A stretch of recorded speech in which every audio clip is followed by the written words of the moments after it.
lii dafa am solo ndax éducation kenn mënu ko fay xale yi pour ñu jàppale leen seen njàng mën a rafet mën a wéy loolu sant nañ la ci monsieur le maire gërëm nañ la ci suñu ko mënee itam chaque année mu gën a yokku di gën a yokku di gën a yokku yàlla na ko yàlla defal wàllu sport bi itam ñuy ñaan xale yi nga xam ne lii matériel bu cher la ñu jënd ko jox leen ko ngeen yore ko waaye bëgg nañ nag ngeen def ci usage bu rafet ndax nawetaan dafa bari ay problème waaye bëgg nañu ñaan leen seen nawetaan ngeen def ko nawetaan yu dal yu baax yoo xam ne du am benn violence du am benn incident loolu moo tax monsieur le maire jël alalu commune bi jox leen ko pour que bu ëllëgee ñu mën leen yokkalaat waaye ñu ngi leen di ñaan daal la jeunesse fexe leen a fexe rek ba violence bañ a am ci nawetaan yi ñaan nañ leen ko xëy na ren amuñu jotu daje sax kilifa yi daanañ daje chef de village yeeg ak ñëpp wax problème mu xale yi ci football beeg waaye comme ren yàlla def na nawet bi dafa bari ndox te ñu taxatu liggéey bi métti woon xëy na monsieur le maire concentré wu ci lu bëri ci mbënd mi xëy na loolu moo tax loolu amul waaye ci suñuy kaddu ñun représentant les chefs de village les imams les délégués de quartier bëgg nañu vraiment ngeen football bu rafet mu bañ a am violence bañ a am dara loo xam ne dina dëkk ak dëkk dinañ ci gis seen bopp ci lu naqari. C'est avec un immense plaisir que je vous souhaite la bienvenue ici à Sangalkam. Auguste Assemblée, permettez-moi tout d'abord, en ma qualité de présidente de la commission éducation et formation professionnelle de la commune de Sangalkam, de féliciter l'ensemble de la communauté éducative de la commune de Sangalkam pour les brillants résultats obtenus lors des différents examens au CFE, au BFM, au bac et à l'entrée en 6e. Félicitations pour les brillants résultats obtenus. Je tiens aussi à remercier solennellement le maire de la commune de Sangalkam, Alpha Bokar Khouma, ici présent, pour tous les efforts consentis à l'endroit des établissements scolaires, de l'élémentaire jusqu'au moyen secondaire, depuis son installation à la tête de la commune de Sangalkam. Merci, monsieur le maire. En effet, le conseil municipal, à travers le maire, a accompagné les écoles dès sa mise en place en posant des actes forts qui s'inscrivent dans la dynamique de faire de l'éducation le socle d'un développement durable de la commune de Sangalkam. Et parmi ces actes, on peut citer la distribution de tables-bancs à toutes les écoles élémentaires publiques de la circonscription, l'appui substantiel aux différents centres d'examen, la prise en charge ou le soutien aux étudiants ressortissants de la commune de Sangalkam, la participation à toutes les activités à caractère éducatif sur le territoire communal, la distribution aujourd'hui de matériel scolaire à hauteur de 18 millions. Et la liste est loin d'être exhaustive. Nous sommes aujourd'hui heureux d'appartenir à cette commune où la culture de l'excellence est une réalité et non une simple vision politique. Une priorité et non une simple idée de projet. Dans ce sillage, il faudrait noter que le maire attache une attention particulière aux différentes sollicitations des acteurs éducatifs en honorant par exemple les engagements pris lors du dernier CLD tenu avec le sous-préfet pour la disponibilité et la distribution très tôt des fournitures scolaires afin que le Ubbi Tay Jàng Tay soit une réalité. Chose faite, car le matériel est là disponible avant l'ouverture des classes. Donc, c'est l'ouverture pour le personnel aujourd'hui, avant que les élèves ne rejoignent les classes, les fournitures seront disponibles au niveau de toutes les écoles. Et c'est une première dans la commune de Sangalkam. Donc merci, monsieur le maire, pour votre pragmatisme. Et cela, c'est pour confirmer que l'éducation n'est pas une priorité pour le maire, mais c'est une surpriorité. Monsieur le sous-préfet, mesdames, messieurs les invités, en perspective, le maire compte apporter des innovations de taille dans le système éducatif avec le concours de tous les acteurs de l'éducation, tout en restant à l'écoute de l'autorité administrative et scolaire pour toute suggestion tendant à faire de l'éducation un secteur performant axé sur les résultats. Je ne saurais terminer mon propos sans remercier les membres de la commission éducation, mes mentions spéciales au directeur d'école, au président de CODEC, je vais nommer Alassane Seck et M. Cissé, et tout le personnel éducatif pour leur engagement et leur disponibilité. li nga xamantene mom la def vraiment reyna parce que ñun biñ ñëwé proposer ko parce que amna lo xamantene mo fi amone il y avait une seule zone au niveau de la commune de Sangalkam ren ñu defaat découpage on est passé d'une zone à 2 zones on est passé de 5 ASC dans la commune de Sangalkam à 21 ASC dont 20 sont en compétition biñ ñëwé def ko proposition mu ne ñu ne ko lii 10 na mais xoolal loo mën nga def ko malgré ça mu ne proposition bi ngeen def du ma ci changer dara tous les ASC yi nga xamante ne ils sont en compétition dama leen di subventionner ñaari zone yëpp mu subventionner leen jënd ñaari coupe ay coupe yoo xamante ne vraiment ay coupe yoo xamante ne zone bi musul am yu toll nii donc loolu bu ko defee sagal na toute la jeunesse de la commune de Sangalkam loolu aussi bu amee c'est parce que bureau municipal bi nga xamante ne moom la àndal dañ ko see jàppale mënoon def une proposition gars yi ne ko dafa dëgër jeunes yi mérito wuñu lii je me dis que jeunes yi mérito nañ ko parce que boo xoolee inondation yi nga xamante ne moo am ci commune Sangalkam foo dem di nga fa fekk les ASC ñuy mobiliser foo dem di nga fa fekk les jeunes de la Croix-Rouge foo dem di nga fa fekk les jeunes les foyers des jeunes ñu taxawu seen population donc jeunes yooyu tey ñu mérito ñu jàppale leen ci activité de loisir yi nga xamante ne moom la ñuy def di leen wax rek di leen gën a ñaax ci ouverture école yi nga xamante ne moom lañ jëm na jeunes yi dem ci école yi ñu xool naka la ñuy dindee saleté yi fa nekk naka la ñuy dindee ndox yi naka la ñuy defee désherbage pour que élèves yi ñu mën a jàngi ci conditions yu baax. donc beneen affaire bi aussi di ko remercier moom ak ñuy àndal di liggéey yëpp ci li nga xamante ne projet yi nga xamante ne moom lañ jëm parce que aussi nekkuñu rek di joxe les subventions mais dañu bëgg accompagner les jeunes am na benn projet boo xamante ne muy en cours muy un projet de formation d'entraîneur de foot. boo xamante ne waa CAF ñoo moom diplôme bi via le ministère de la jeunesse et des sports donc bi ñu ñëwee ñu proposé ko mu ne lii de lu baax la parce que formation boobu bu jàllee dina permettre ñi nga xamante ne ñoo ko obtenir ces diplômes là ñu mën a nekk des gens yoo xamante ne dinañ mën a encadrer des jeunes dinañ mën a nekk ay profs d'EPS dans les écoles privées donc loolu mu nekk loo xamante ne day contribuer si la lutte contre le chômage si ak si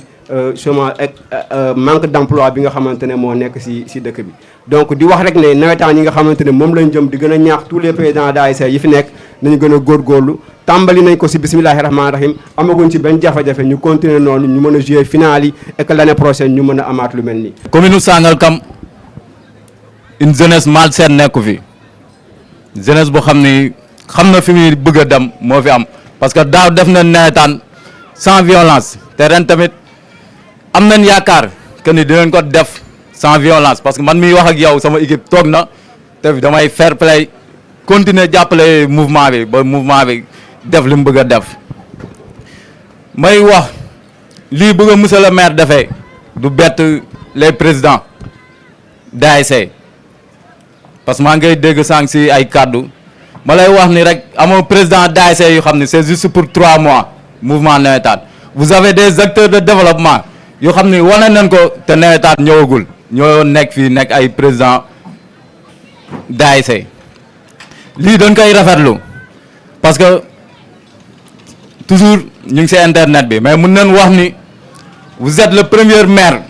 mun naa ne sa du Sénégal bu soo ko joxe ay subvention parce que ba tey amul benn maire bu xam ni joxe nga ko nañ génn Sangalkam dem leen ba Tëngéej wala feneen amul kenn ko joxeegul mais na monsieur le maire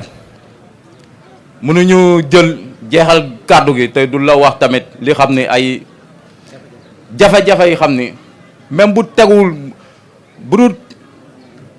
sa loxo bu si nekkul sa mais suñ devoir la tey pour ñu wax la ko pour ëllëg nga saafara ko parce que ñaaru at yi yëpp Tëngéej lañuy footballé équipe yi amatuñ recette te gisoo benn équipe buy laaj président zone recette parce que xam nañ jafe-jafe yi muy am stade mais suñ stade bii li fi nekk xam nañ ko li nga téye xam nañ ko mais nag kon tey nit du éliminer yàllaay éliminer te yàlla éliminer na dama bëgg monsieur le maire buñ miraasee ba pare nga seeti ministre de sport suñu stade bi ñu tijjiwaat ko. parce que comme ni mu ko waxee dañuy jógee fii di dem Tëngéej di football yi parfois fa la ñuy nekk ba 0 heure wala une heure du matin mooy ñu soog a ñibbi suñuy kër lépp rek pour bëgg jeunesse bi épanouir te yaakaar naa bu ñu ko amoon ici à Sangalkam ci lay gënee parce que da ngay jóge fii sa kër 10 heures stade ngay nekk ba 0 heure une heure du matin ñibbi si waat avec les mains vides les ASC elles sont tellement fatiguées donc lii boo ko defee vraiment dafay nekk un appui boo xam ne vraiment ASC yëpp nañ ci gis seen bopp. ñuy ñaan également comme ni ko Pape Seck waxee stade bi nga xam ne nekk na en construction depuis il y a quelques années loolu ci mën a jàppale nga jàppale ñu ko ci parce que vraiment sonn nañ trop ci côté boobu noonu. donc comme ni ma koy waxoon sànq sama njëlbéenoo wax ji mën na bañ a bari parce que Ablaye Wade wax na ko Pape Seck wax na ko mais damay waxaat di remercier ñi nga xam ne ñoo fi nekkoon ay président de zone tey ñu léegi ñu zone bi ñu di ko doxal comme nañ ko doon doxalee ba heure bii. donc côté violence aussi li ñu ci mën a wax bëri na parce que ku nekk xam na ne nawetaan bu masaan commencé chef de famille yëpp dañuy jaaxle seen njaboot mais yàlla bi ñuy suturaal. depuis at yi yëpp man gis nañ ne wàññeeku ne bu baax a baax donc du ci yàlla la yàlla saxal loolu vraiment mu doon lu am solo parce que bu nee nawetaan rek dañ naan violence mais loolu moom nañ def le tout luñ ci mën nañ ko def ba violence boobu ñu éradiquer bu mu jeex takk donc ñu ngi gërëm ñëpp vraiment di sant ñëpp di ñaanal monsieur le maire lépp bépp ambition boo xam ne ko ci maire bi yàlla na ko yàlla may lu raw njortam ba commune bi yëpp gis seen bopp. ODCAV muy département Tëngéej ak ORCAV de Dakar voire même nawetaan au niveau national dañ organiser ren phase nationale 2022 ñu jagleel ko région de Dakar Tëngéej am si ñaari poule ñuy jouer fii Tëngéej donc tey bu ñu démarré ñu ñëw seet si maire yëpp l'ensemble des autorités du département moom mu appuyer ñu considérablement pour que te mu nekk ku si jiit ku si njëkk jàppale département bi pour que phase nationale Dakar 2022 mën a dérouler dans de très bonnes conditions donc tey bu ma président ODCAV yabalee fii ma dëkk fii en tant que secrétaire général de l'ODCAV et vice-président de l'ORCAV non damay sawar nekk aussi un ami du maire à qui nous avons travaillé depuis très longtemps ñu yàgg aussi liggéey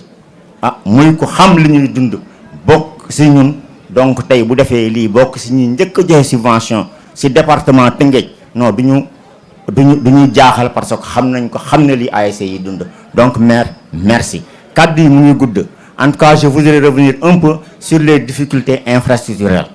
parce que fii au niveau de Sangalkam loolu mooy suñu cat violence on a travaillé là-dessus et on continue à travailler pour que les navétanes se jouent dans la sportivité loolu moo waral au niveau de l'ODCAV de Rufisque ñu scinder même la zone en 2 zones pour permettre certains derby dootul amati parce que aussi on a travaillé si schéma yu bari on a vu que aussi schéma boobu schéma la bu ñuy expérimenter cette année bu porter ses fruits aussi ñëpp tàccu rek parce que aussi nawetaan foola ak ree kon tey bu ñu sendee zones yi si schéma boobu yaakaar nañ ne daal dina dox te aussi ñu ngi siy liggéey.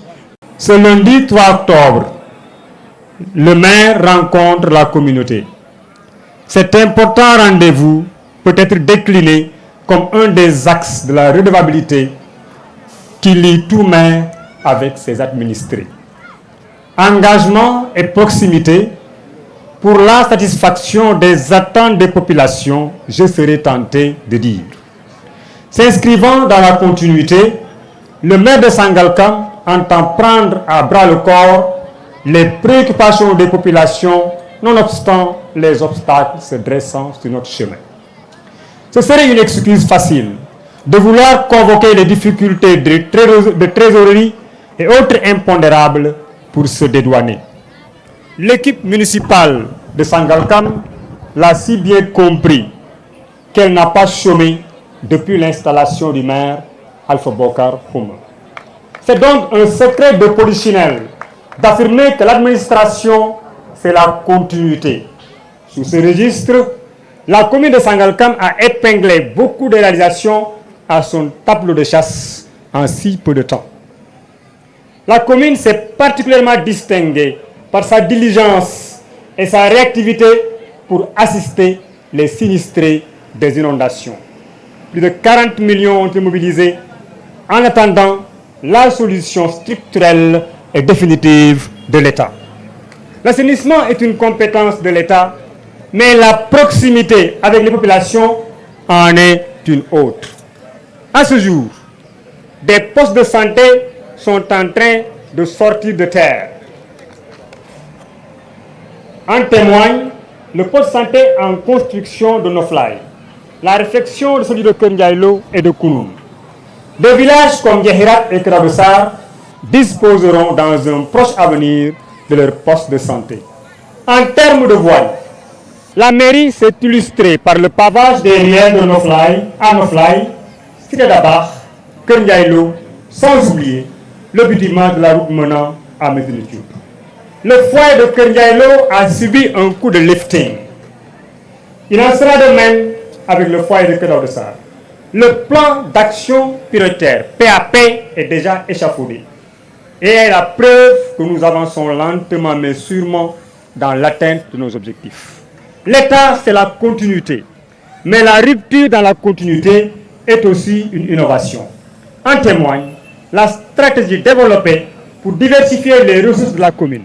C'est ainsi qu'une brigade des recettes fut aussitôt mise en place pour lutter contre l'évasion fiscale. Les agents sont déjà opérationnels sur le terrain. La brigade verte, pour répondre à la vision déclinée par le programme Sangalkam Vert, est aujourd'hui portée sur les fonds baptismaux. Nous ne passerons pas sans citer les différentes conventions de partenariat en passe de nouer avec l'ISRA, le village des tortues, la mission chinoise, les eaux et forêts, la Croix-Rouge et autres.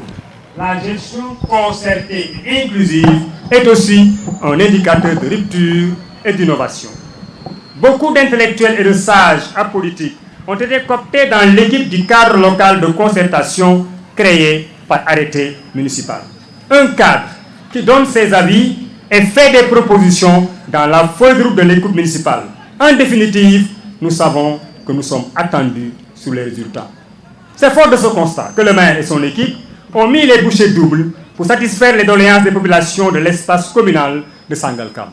Ce rendez-vous d'aujourd'hui sur la place Malikba n'est pas le résultat d'un triomphe modeste, mais de plutôt une exigence du calendrier communal à honorer par force, car nous sommes conscients que les populations qui ont placé leur confiance en notre programme 44-9-24, nous exigerons des comptes au nom de la redevabilité. Ceci est donc une amorce de certification citoyenne. Mesdames et messieurs, chers invités, nous vous remercions d'avoir rehaussé cette cérémonie par votre présence. Merci à tous. Je m'en vais décliner un tout petit peu les innombrables efforts que le maire de Sangalkam est en train vraiment de fournir pour le monde éducatif de Sangalkam. Depuis qu'il est là, il n'a pas duré. Je pense que ça doit faire à peu près 2 ans, même pas. mais je pense qu'on peut témoigner quand même de sa marque par rapport à différents inputs qu'il a eu à mettre dans le secteur de l'éducation. Moi, j'ai l'habitude de lui dire, je l'ai connu sans l'avoir vu. Simplement parce que l'IF de Sangalkam, ici présente, Madame Dramé, a bien voulu me confier le district de Sangalkam. Et en soi, toutes les écoles et établissements de Sangalkam sont de mon ressort. Et je dois rendre compte. Arrivé fraîchement muté, j'ai été confronté à quelques difficultés. En premier lieu, je peux donner simplement l'exemple de l'école de Keur Ndiaye Lo 3. Ma première visite au niveau de cette école, j'étais ébahi. Parce que je venais d'une zone rurale. J'atterris à Dakar. Bon, naturellement, je me dis qu'à Dakar, il n'y a pas d'abri provisoire. J'y vais, je vois une école entourée de baobabs, à découvert, non clôturée, avec seulement 2 abris provisoires. Je trouve la directrice assise sur des briques en ciment. Les enseignants étaient autour de lui, d'elle du moins, complètement désœuvrés. Alors que moi, j'étais en visite de routine. Comme aujourd'hui, on a eu à exécuter cette même tâche, aller au niveau des écoles pour voir l'effectivité de la présence des enseignants. Je viens et je constate ce fait. Et dans 2 jours, 3 jours, il fallait que les enfants entrent dans les classes. Et qu'est-ce qu'il faut faire? Il fallait réagir très tôt. Et donc mon seul mot était que, Madame la directrice, débrouillez-vous, mais tel jour, je veux que les enfants entrent en classe. Et c'est là où j'ai connu, pour la première fois, le nom de Pape Sow. Parce que quand même, il a été, à l'époque, il n'était pas maire, mais il a été déjà un acteur de développement parce qu'il a été mécène de cette école-là. J'ai eu à lui dire. L'autre aspect, c'est que quand il a rempli parce que la politique aussi, c'est ça. Il n'y a pas de méchanceté en politique. Surtout si on est simplement, en tout cas, porté vers le développement de sa circonscription. C'est des sommations de force. C'est des forces qui sont agrégées pour le service public, simplement. Donc, il a bien compris que, effectivement, l'équipe qui était là était en train de faire quelque chose, mais il était aussi de son devoir de continuer ce travail-là. Et en soi, il y a 2 exemples seulement que je vais donner. Le premier exemple, c'est par rapport à l'organisation des examens scolaires. À chaque fois, sa présidente de la commission organisation nous invite à travailler avec elle pour appuyer les centres d'examen. Et il va falloir vraiment le dire, durant ces 2 années, surtout cette année passée, vraiment les centres d'examen ont été vraiment fortement appuyés. Et ça, vraiment, nous tenons vraiment, monsieur le maire, à vous remercier par rapport à cela. Je salue à sa juste valeur ce geste combien noble quant à l'octroi de ces fournitures scolaires qui viennent à point nommé et l'octroi de ces maillots aux ASC. Pourquoi je parlais d'ASC? Parce que ce sont des partenaires de l'école. C'est pour dire tout simplement que c'est venu à point nommé. Et sur ce, je remercie monsieur le maire de Sangalkam, remercier le chef de l'exécutif de Sangalkam,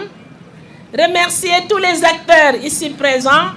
Je ne peux citer nommément les gens de peur d'en oublier certains, mais je n'oublierai pas mes braves directeurs qui sont là, les CODEC. Remercier aussi le conseil municipal de Sangalkam. Remercier ces journalistes, donc toute la communauté éducative de l'arrondissement de Sangalkam. L'ICD l'a dit tout à l'heure, il a un peu décliné les efforts, n'est-ce pas, consentis par Pape Sow, que moi j'ai connu lors de la cérémonie Saltimat Saltiscience. On me l'a présenté là-bas et on m'a parlé de lui. On m'a aussi fait cas de tous ces efforts qu'il est en train de faire en faveur de l'école sénégalaise. Je suis une baïfale de l'école sénégalaise et j'ouvre mes portes à tous les acteurs de l'école sénégalaise. C'est pour ça que je suis là. Donc, je tends ma main à Pape Sow pour qu'on puisse réussir le pari de l'éducation dans l'arrondissement de Sangalkam. Pape Sow, je suis là pour ça. Donc, vraiment, je ne peux continuer parce qu'il l'a dit, hein, l'inspecteur chef de district a tout dit. La commission éducation était venue à l'IF. J'étais en voyage. Nous leur avons ouvert nos portes. On leur a donné l'expression de besoin et depuis lors, ils sont en train de suivre cette expression de besoin pour mettre en œuvre, pour satisfaire les problèmes de Sangalkam. Et je pense qu'à ce rythme, nous pouvons au moins gagner le pari et améliorer les performances des élèves. Et aussi, actuellement, avec l'ouverture des classes, l'octroi de ces fournitures doit alléger donc la souffrance des parents et améliorer la qualité des enseignements-apprentissages, ainsi, par ricochet, améliorer les performances des élèves. Sur ce, je pense que je dois remercier tout le monde et souhaiter une très bonne continuation au maire de Sangalkam, qu'on puisse avoir 100% au BFM et au CFE. Merci beaucoup. kenn ku si nekk si turam ak santam di rafetlu kàddu yi ñu fi dégg waaye di nuyu le sous-préfet de l'arrondissement de Sangalkam empêché représenté ici par madame Dramé ma koy nuyu de passage di ko wax ne incha allah si kàttanu yàlla dégg nañ kàddu yi ndax l'éducation c'est tous les acteurs qui doivent se trouver autour de l'essentiel te mënuñu wax éducation te waxuñu ak yow kon na sa xel dal incha allah si kàttanu yàlla on va collaborer ensemble incha allah merci beaucoup ci kàddu yi merci beaucoup ci témoignage yi. di nuyu aussi de passage monsieur Thiam sama ndijaay ci témoignage yi mu def à notre endroit merci beaucoup c'est notre devoir parce que fii la ñu juddoo fii la ñu màggee fii la ñu yoroo fii la ñu am kon loolu rek moo ñu war. waaye di nuyu aussi chef de village yëpp yi nekk ci commune Sangalkam suñu papa Souké Diouf jël fi kàddu wax seen tur Souké Diouf jërëjëf. di nuyu tous les imams de la commune de Sangalkam Oustaz Sarr jël na kàddu tijji Oustaz Daouda Diagne ngi nii toog mën naa ne imam mën naa ne chef de village imam Serigne Mbaye noonu toog nekk président des sages ak imam Touré ak père Bourama nekk président commission cadre locale de concertation jërë ngeen jëf ndax dañu ànd boo gis ndaw baax na ci waaye mag baax na ci kon jërë ngeen jëf waaye nag dañu liggéey boo gis équipe la liggéey boo gis équipe la je suis le maire de la commune mais samay adjoint ci arrondissement ñu ngi may jàppale ci biir ak ci biti comme le bureau municipal vraiment jërë ngeen jëf ci taxawaay bi ak ci liggéey bi waaye nag may beral nuyoo les conseils municipaux de la commune de Sangalkam ci seen taxawaay muy guddi muy bëccëg ak tous les responsables de la commune fi ñu toll nag liggéey moo fi des kon ñu ngi woo góor jigéen mag ak ndaw ñu ànd liggéey suñu commune ndax amuñu dul fii ni ma koy waxee rek samay kaddu saa su ne mooy ñun tàll leen loxo ñëpp ndax yàlla bu jëlee cër jox la nekkul da nga gën nit ñi nekkul yaa ni ëpp xam-xam wala yaa ni ëpp alal kon dañ la sas kon ñu ngi tàll loxo ñëpp di wax ne nañu ànd bokk ndey bokk baay c'est dans l'union qu'on peut construire notre commune kon ñu ngi tàll loxo ñëpp li ñu fi dajeel tey nag defe naa ni comme ni ko ñëpp waxee loolu suñu devoir la effectivement Seck wax na ko il a raison on l'a fait l'année dernière au niveau de Kër Ndiaye Lo boobu nekkuñu woon maire kon bu ñu nekkee maire ak bu ñu ko doonul sax dañu war a góorgóorlu si askan wi ndax askan wi suñu papa lañu suñuy yaay lañu suñuy rakk lañu njaboot gi suñu njaboot lañu. kon tey cérémonie bi dafa am double casquette mën nañ dañu boole éducation sport te wax na ko sànq mooy deux commissions yoo xamante ne wala 2 mondes yoo xamante ne kenn mënu leen dissocier kon mën nañ ne mbir mi dafa àla daw me génn nañu enveloppe bu 18 millions jagleel ko éducation loolu suñu cër la ndax dëkk bi metti na te lépp a cher actuellement kon bu ñu jëlee ay fourniture jébbal ko ndaw ñi loolu vraiment dama ne loolu juumuñu kon loolu nag bëgg nañu aussi mu fexe ba may wax sama mbokk yi di laa koy wax sax que mbir mi mu am suivi aussi fexe ba xale yi jot ci à temps loolu dina dimbali seeni parents loolu day leen jàppale tax xam nañ ne noonu incha allah lay demee sax chaque année noonu daan demee kon loolu kàddu yi ñaax rek mais xam nañ ne yéen a ngi liggéey bu am solo ci arrondissement Sangalkam ndax j'ai reçu rapport bi ma envoyé gis naa résultat yi Sangalkam desul ginnaaw malgré taux bi baissé wu na mais incha allah cette année lii naa rapport bi amuloo ñu ñaax mooy ñokk salle de classe yi fexe ba journée d'excellence yi aussi au niveau des écoles ñu koy restaurer loolu aussi coro danañ ci waxtaan après parce que gis nañ ne taux bi baissé na tuuti si je ne me trompe pas kon loolu dañ ci war a liggéeyaat mais ñu war a Sangal au niveau de l'arrondissement Sangalkam résultat yi gis naa ne macha allah fa mu nekkoon nekk mais nag nañu gën a changer la donne parce que tey réew moo fi gis Nelson Mandela wax na ko éducation mooy arme bi ëpp doole pour développer réew kon loolu dañ ko jël def ko priorité boo dee décentralisation éducation ngay wax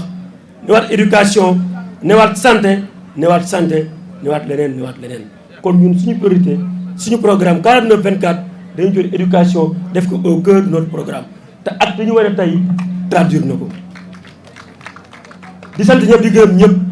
di wax ne aussi suñu jógee ci équipement yi nga xamante ne jox nañ ko les ASC loolu aussi dafa nekkoon une demande parce que mën naa ne 2 mois yi nii